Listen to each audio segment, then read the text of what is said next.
आज की इस वीडियो में हम ट्रेडिशनल कॉस्टिंग सिस्टम से रिलेटेड एक प्रॉब्लम को सॉल्व करेंगे। जिस तरह हमने अपनी पिछली वीडियो में देखा था कि ट्रेडिशनल कॉस्टिंग सिस्टम एक ऐसा निज़ाम या एक ऐसा सिस्टम होता है जिसमें डायरेक्ट लेबर आवर्स या मशीन आवर्स की बेसिस पे ओवरहेड की जो कॉस्ट है उसको एलोकेट किया जाता है किसी भी कंपनी की प्रोडक्ट को। और ये कॉस्ट एलोकेशन किस तरह से की जाती है, एक एवरेज रेट फाइंड आउट करके, तो उस रेट को तमाम जो आवर्स हैं उन पे अप्लाई करके तो प्रोडक्ट को चार्ज किया जाता है।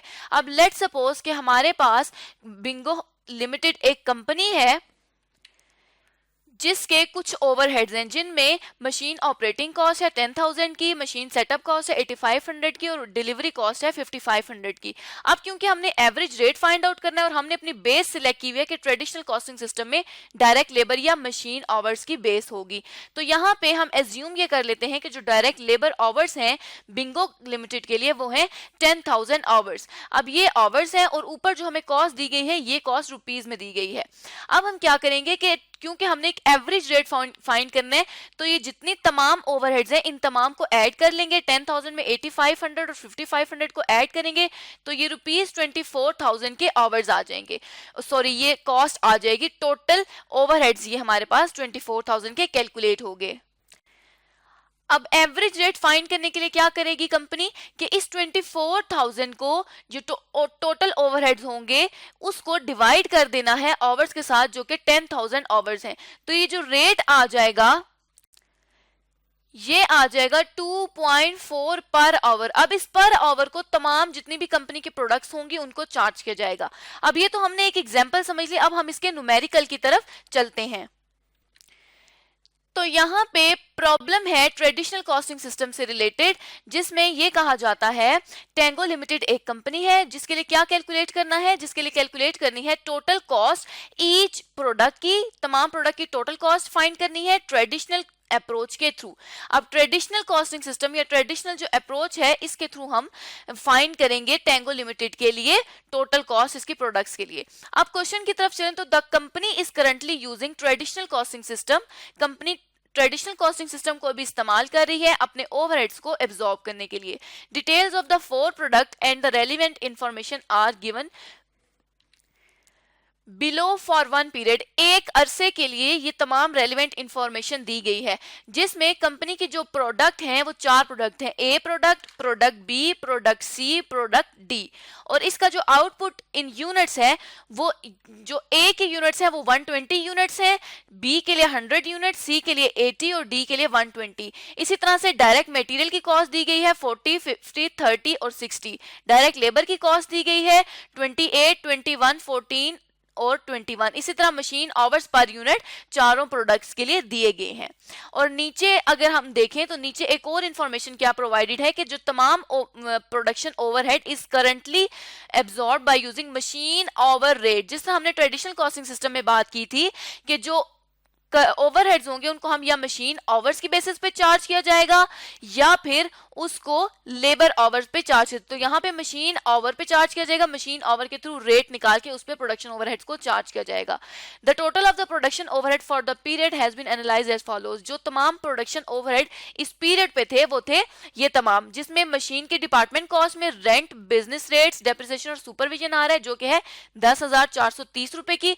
सेटअप कॉस्ट है 5,250 की, स्टोर रिसीविंग कॉस्ट है 3,600 की, इंस्पेक्शन क्वालिटी कंट्रोल की कॉस्ट है 2,100 की, मटेरियल हैंडलिंग एंड डिस्पैच की कॉस्ट है 4,620 रुपीज की। अब क्या करेंगे कि हमने टोटल कॉस्ट कैलकुलेट करनी है ईच प्रोडक्ट की, एक एक प्रोडक्ट की टोटल कॉस्ट को कैलकुलेट करना है। अब इसको कैलकुलेट करने के लिए जिस तरह हमने अपनी वीडियो में पीछे बात की थी यहाँ पे कि इसके थ्रू हम एक रेट के थ्रू कैलकुलेट करेंगे। जो रेट हमने इस तरह से कैलकुलेट किया था यहाँ पे कि हमने टोटल जितने भी टोटल ओवरहेड्स थे उन टोटल ओवरहेड्स को डिवाइड किया था तमाम जो टोटल डायरेक्ट लेबर आवर्स थे। यहाँ पे हमने डायरेक्ट DLH लिख दिया डायरेक्ट लेबर आवर्स के लिए। तो इस तरह से हमने रेट फाइंड किया था। अब यहाँ पे भी हम क्या करेंगे कि यहाँ पे भी हम इसके इसी तरह रेट कैलकुलेट करने के लिए सबसे पहले क्या करेंगे कि टोटल मशीन आवर्स को हम लोग फाइंड कर लेंगे। तो यहाँ पे सबसे पहले हमने टोटल मशीन आवर्स को फाइंड करना है, जिसके लिए हमें क्या इंफॉर्मेशन ऊपर दी गई है कि एक जो आवर है मशीन आवर्स जो एक यूनिट पे लगता है, ए की, बी, सी और डी की, वो हमें मशीन आवर्स पर यूनिट दिए गए हैं। तो यहाँ पे हम क्या करेंगे कि पहले अपनी तमाम जो प्रोडक्ट्स हैं उन तमाम प्रोडक्ट्स को लिख लेंगे कि हमारे पास टोटल कितनी प्रोडक्ट्स हैं। तो यहाँ पे ए, बी, सी, डी 4 हमारे पास प्रोडक्ट्स हैं जिनके जो आवर्स पर यूनिट आ रहे हैं वो यहाँ क्वेश्चन से हम देख लेंगे कि क्या आवर्स पर यूनिट आ रहे हैं, और यहाँ पे हम अपने जो प्रोडक्ट्स के आवर्स हैं वो पर यूनिट हमने लिख दिए कि वो पर यूनिट कितने हैं 4323। अब क्योंकि हमने टोटल मशीन आवर्स कैलकुलेट करें तो उसके लिए हमें टोटल यूनिट्स का भी पता होना चाहिए, और यूनिट्स हमने यहाँ पे देखी थी कि जो आउटपुट इन यूनिट्स है वो 120, 180 और 120 है। और यहाँ पे अब हम क्या कर लेंगे कि जो जो प्रोडक्ट्स के लिए जितनी भी यूनिट्स हैं उन तमाम यूनिट्स को भी यहाँ पे हम लोग लिख लेंगे। जो यूनिट्स आ गई 120, 180 और 20। अब टोटल मशीन आवर्स हमने कैलकुलेट करने हैं। टोटल मशीन आवर्स कैलकुलेट करने के लिए हमने क्या करना है कि ये जो तमाम आवर्स पर यूनिट है, मतलब एक यूनिट को, अगर ए प्रोडक्ट की एक यूनिट को बनाने के लिए 4 घंटे लगते हैं तो यहाँ पर कितनी टोटल यूनिट्स हैं 120। तो टोटल 120 यूनिट को बनाने के लिए कितना खर्चा आएगा, कितने टोटल आवर्स लगेंगे, तो 4, यहाँ पे क्योंकि 4 आवर्स पर यूनिट है इसको मल्टीप्लाई कर देंगे 120 से, तो हमारे पास आ जाएगा कि 480 आवर लगते हैं ए प्रोडक्ट को कंप्लीट करने के लिए टोटल मशीन आवर्स। इसी तरह बी के लिए भी हम कैलकुलेट कर लेंगे, सी और डी के लिए भी हमने कैलकुलेट कर लिया। तो हमने कैलकुलेट करके यहाँ पर इसको लिख दिया कि 300, 160, 360 और 360 आ गया। अब क्योंकि ये तो हर प्रोडक्ट के लिए हमारे पास कैलकुलेट हो गए टोटल मशीन आवर्स, लेकिन हमने क्या करना है, हमने इन तमाम मशीन आवर्स का टोटल लेना है, इन तमाम मशीन आवर्स को ऐड करना है। उसके लिए हम क्या कर देंगे कि 480 में प्लस कर देंगे 300 प्लस 160 प्लस 360, तो ये हमारे पास जो टोटल आ जाएगा वो आ जाएगा 1300 टोटल मशीन आवर्स का। ये जो अब 1300 निकले हैं ये हमारे पास मशीन आवर्स है, इसको हमने कर दिया बोल्ड। तो ये हमें पता चल गया कि 1300 टोटल मशीन आवर्स हैं। अब दूसरा स्टेप हम क्या करेंगे कि ये तो हमने मशीन आवर्स कैलकुलेट कर लिए, अब हमें मशीन आवर्स के साथ साथ प्रोडक्शन ओवरहेड्स भी चाहिए होंगे। तो टोटल प्रोडक्शन ओवरहेड्स के लिए क्या करेंगे कि ये जितने तमाम ये ओवरहेड्स हैं इनको हम अपने आंसर में भी इनको इसी तरह से अपने सॉल्यूशन में भी इनको एज इट इज नीचे लिख देंगे। तो यहाँ पे हमने तमाम अपने ओवरहेड्स को भी लिख दिया जिनमें machine department cost, setup cost, store receiving, inspection, material handling and dispatch की कॉस्ट आ गई। अब क्योंकि हमें टोटल प्रोडक्शन ओवरहेड्स चाहिए तो अब हम क्या कर लेंगे, टोटल करने के लिए इन तमाम ओवरहेड्स को ऐड कर लेंगे। किस तरह से ऐड करेंगे, जैसे हमने पीछे ऐड किया था 10430 मशीन की डिपार्टमेंट कॉस्ट, इसमें ऐड कर देंगे मशीन की सेटअप कॉस्ट, ऐड कर देंगे मशीन स्टोर रिसीविंग की कॉस्ट, फिर ऐड कर देंगे इंस्पेक्शन की कॉस्ट और देन मटेरियल हैंडलिंग की कॉस्ट को ऐड करके इसका हम टोटल कर लेंगे और टोटल करके हमारे पास आ जाएगा 26,000 के टोटल ओवरहेड।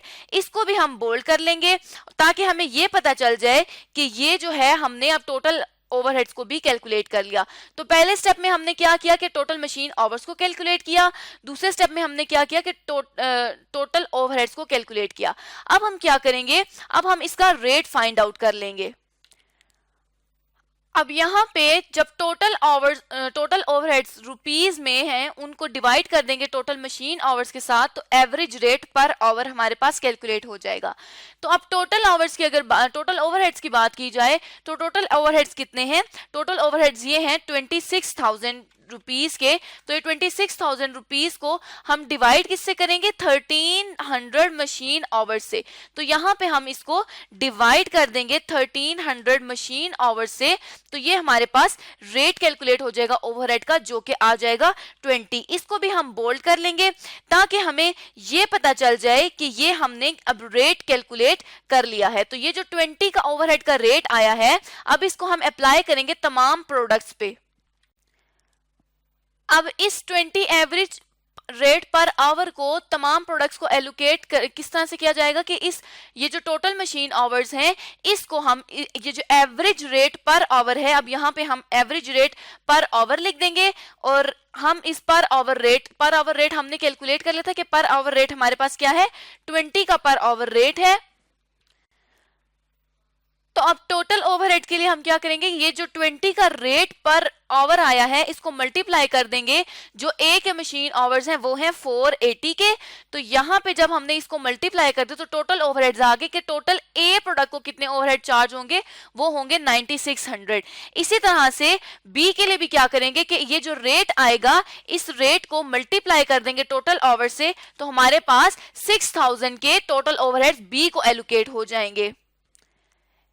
इसी तरह प्रोडक्ट सी और प्रोडक्ट डी को भी हमने टोटल ओवरहेड की कॉस्ट एलोकेट कर दी। अब इसको क्रॉस चेक करने के लिए या इसको वेरीफाई करने के लिए हम क्या करेंगे कि इन तमाम जो ये हमारे पास आ रहे हैं ओवरहेड्स, इन तमाम ओवरहेड्स को हम क्या कर देंगे, ऐड कर देंगे। अब इन तमाम ओवरहेड्स को किस तरह से ऐड करेंगे, दिस ओवरहेड में, इस ओवरहेड में ए वाले में बी वाले को ऐड करके सी और डी को ऐड करके तो हम अपने टोटल ओवरहेड्स को कैलकुलेट कर लेंगे। तो ये टोटल ओवरहेड्स भी जो है ये भी हैं 26000 और जो हमने पहले टोटल ओवरहेड्स निकाले थे वो भी थे 26000, मतलब हमने जो एलोकेशन की है वो एलोकेशन हमने दुरुस्त की है। तो अब यहाँ पे हमने ओवरहेड्स भी एलोकेट कर दिए, एवरेज रेट पर आवर भी हमने फाइंड कर लिया। अब क्या करेंगे कि अब हम total cost of each product निकालेंगे जो कि हमारी मेन रिक्वायरमेंट है। तो यहाँ पे अब हम टोटल कॉस्ट ईच प्रोडक्ट की कैलकुलेट करना स्टार्ट कर देते हैं। तो ये हमारे पास 4 प्रोडक्ट हैं जिनमें प्रोडक्ट ए, बी, सी और डी आती है। अब इसको हम क्या करेंगे कि अब हम डायरेक्ट मटेरियल की कॉस्ट देख लेंगे सबसे पहले, जो हमें क्वेश्चन में दी हुई थी। टोटल कॉस्ट में तीनों चीजों का हिस्सा होता है, मटेरियल, लेबर और फैक्ट्री ओवरहेड्स। तो यहाँ पे डायरेक्ट मटेरियल की जो कॉस्ट है वो है 40, 50, 30 और 60। इसको हम एज इट इज यहाँ पर लिख देंगे अपनी प्रोडक्ट्स के, अपनी हर प्रोडक्ट की रिस्पेक्टिव जो कॉस्ट है उसके नीचे हम लिख देंगे। तो यहाँ पे हमने तमाम डायरेक्ट मटेरियल की कॉस्ट लिख दी और मटेरियल की कॉस्ट है रुपीस में और ये कॉस्ट है पर यूनिट, जिस तरह से हमने क्वेश्चन में देखा था। इसी तरह से अब जो डायरेक्ट लेबर की कॉस्ट दी गई थी हमें क्वेश्चन में वो भी हम लिख देंगे, जो कि थी 28, 21, 14 और 21। इसको भी हम एज इट इज अपनी हर प्रोडक्ट के लिए लिख देंगे। तो यहाँ पे हम जहाँ पे total cost of each product कर रहे हैं यहाँ पे हम अपनी डायरेक्ट लेबर की कॉस्ट भी हमने लिख दी। जब डायरेक्ट लेबर की कॉस्ट भी लिख दी तो ये तो हमारे पास आ गई पर यूनिट की कॉस्ट। अब क्या करेंगे कि अब यहाँ पे हम अपना आउटपुट भी लिख देंगे। आउटपुट जिस तरह से हमें क्वेश्चन में दिया गया था कि आउटपुट इन यूनिट्स जो था वो ये तमाम आउटपुट था 120, 100, 80 और 120। इसको हम अपने टोटल जो हम कॉस्ट कैलकुलेट कर रहे हैं उसमें डायरेक्ट लेबर के नीचे लिख देंगे। यहां पे हमने अपने आउटपुट्स भी लिख दिए।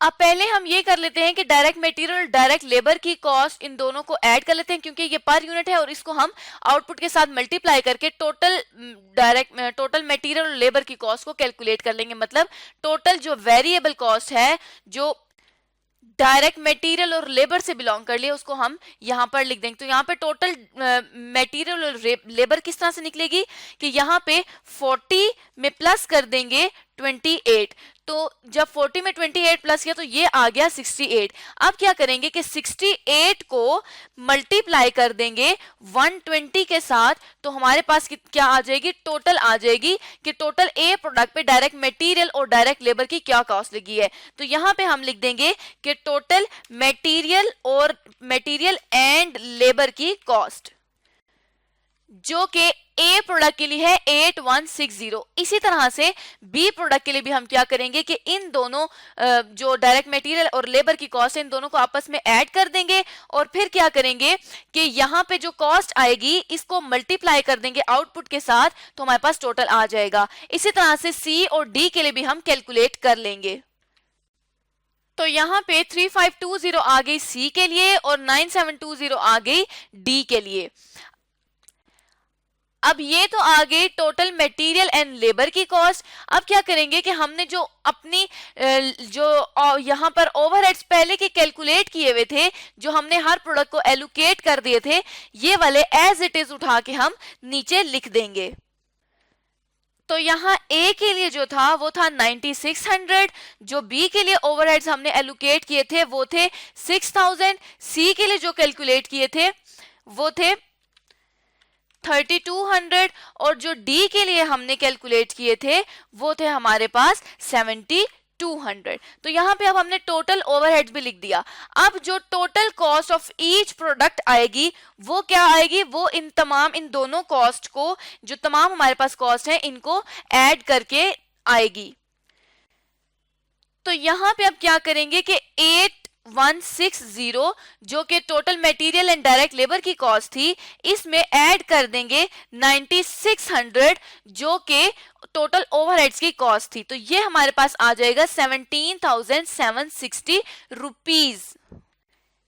इसी तरह से अब प्रोडक्ट बी के लिए भी क्या करेंगे कि हम 7100 जो कि टोटल मटेरियल लेबर कॉस्ट है, इसमें ऐड कर देंगे 6000 जो कि ओवरहेड की कॉस्ट है। ऐसे ही प्रोडक्ट जो सी है उसके लिए भी हम कैलकुलेट कर लेंगे और प्रोडक्ट डी के लिए भी हमने कैलकुलेट कर ली।